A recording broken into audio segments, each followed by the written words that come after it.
Guarding the Baltic Sea is an European project.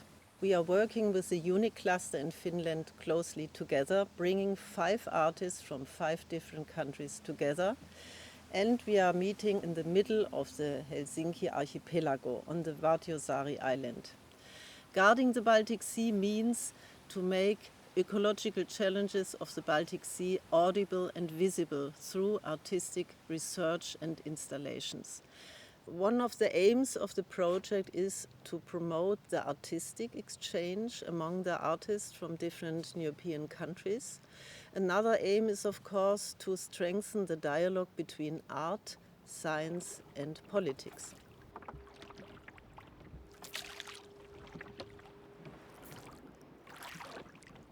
Well, the Baltic Sea is my passage to my studio. So when you have to cross, then you are connected with nature unavoidably.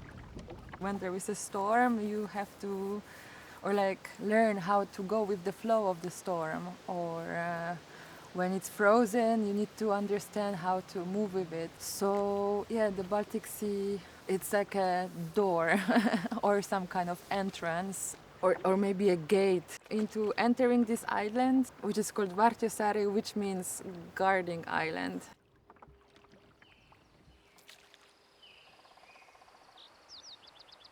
And my practice is very much based here on this island, because from the island I learn about nature.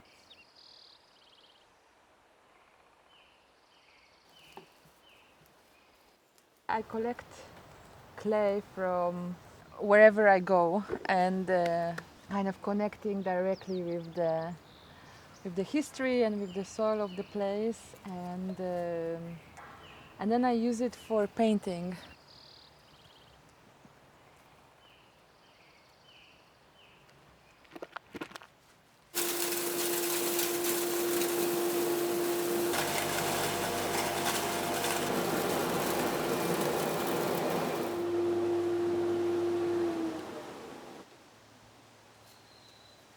I usually paint with clay in site-specific locations, but working with architecture. So I paint on glass windows or on the walls with like fresco technique.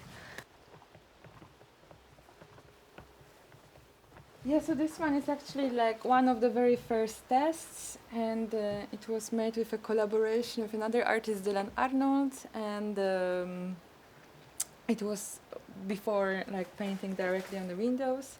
And yeah, it's a clay paint with glue and applied and drawn on this translucent canvas, and yeah, that's more or less the technique that I use.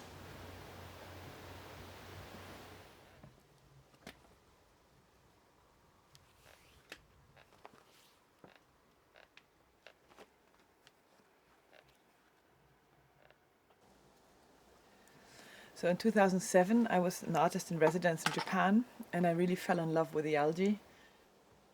As I saw it on the fish market, I thought, wow, this is like a leather. It's really like a leather that's grown in the sea. But I realized that it's been framed so much as food in Japan that nobody kind of thought of using it as something else.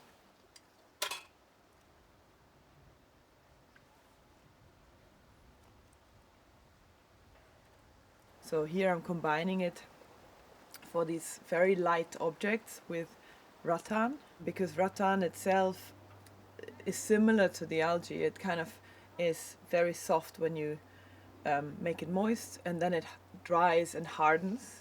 So both of the materials dry together and create the rhythm by holding each other, but also letting each other, take the lead a little bit. So it's a conversation between the two materials.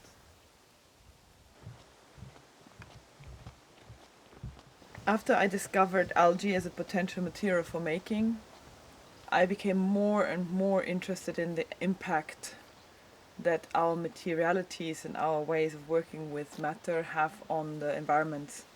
So the algae helps me to speak for sea health and ocean health, and to make people aware of how important and how our future in a way will be decided in how we relate to the seas.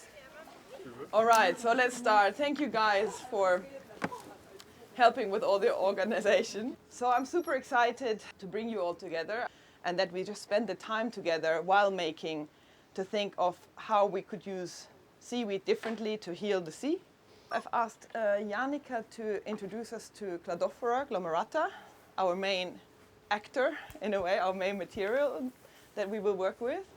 So hopefully there will be something to show from this workshop in this exhibition.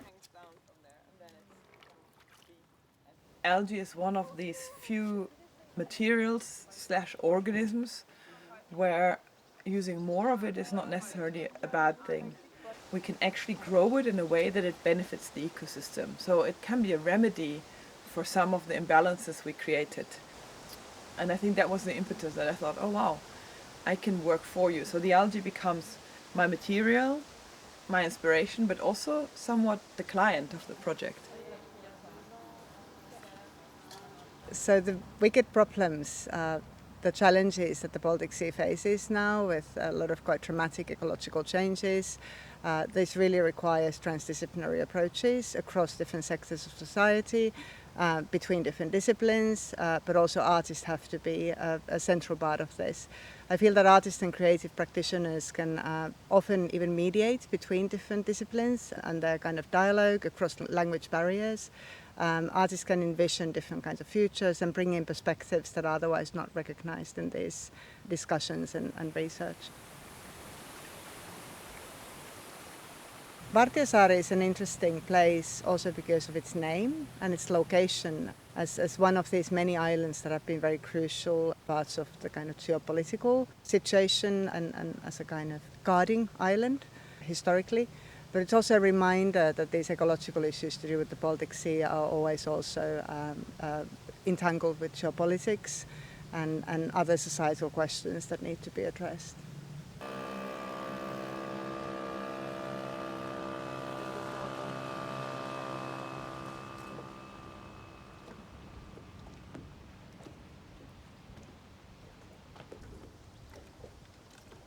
I'm Kristina Õllek. I'm a visual artist from Estonia. On Vartiosaari, I've been using this time to really connect with people here in Finland, different scientists, also organizational bodies as HELCOM, marine biologists, geologists, so to have like a different viewpoint to the Baltic Sea.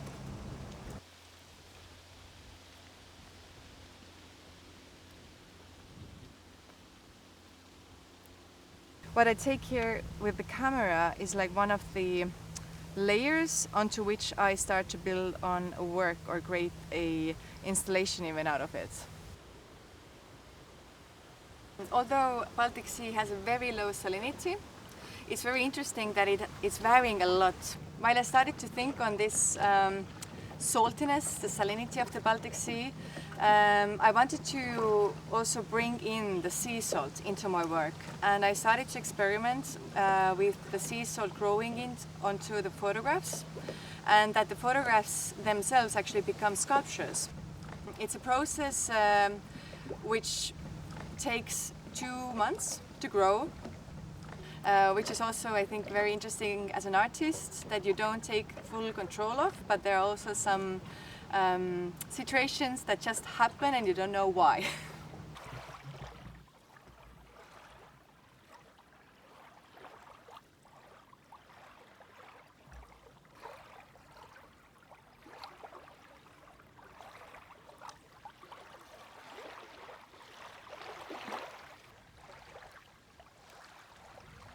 I'm Ville Aslak-Raasakka. I'm a Finnish composer and an occasional sound artist. What I'm aiming in is to, let's say, like give a voice to certain organisms or beings that really don't have a voice, and maybe they're even in places that we can't, listen to them even. But this is what I'm interested in, this sort of like these vocalizations, making these sort of vocalizations from organisms that don't have this sort of organs of vocalization at all.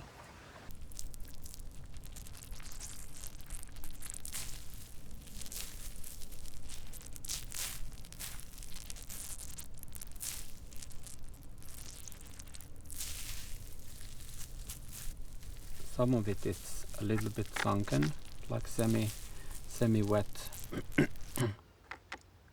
and here is kind of completely submerged in water.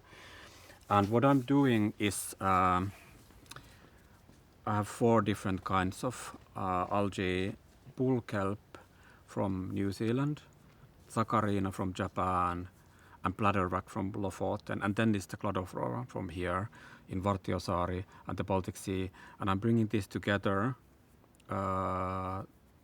into this sound art piece where the seaweeds are sort of chattering and making this sort of like talking sounds, sort of getting them together to speak to one another.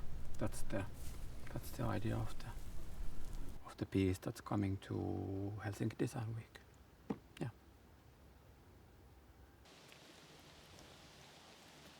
The project is really important to do because the Baltic Sea is one of the most polluted marine environments in the entire world, and it is bordered by 9 different countries, and it affects a lot of people. And I think it's important to, for this reason, combine science and art to reach a more wider audience and to create a better understanding for the broad public. So the French Institute's role in this project is to, together with my colleague Mathieu, we are holding a conference where the scientific and artistic aspects will be discussed more in detail, and also we have invited a French duo that will work on an artistic project on the island.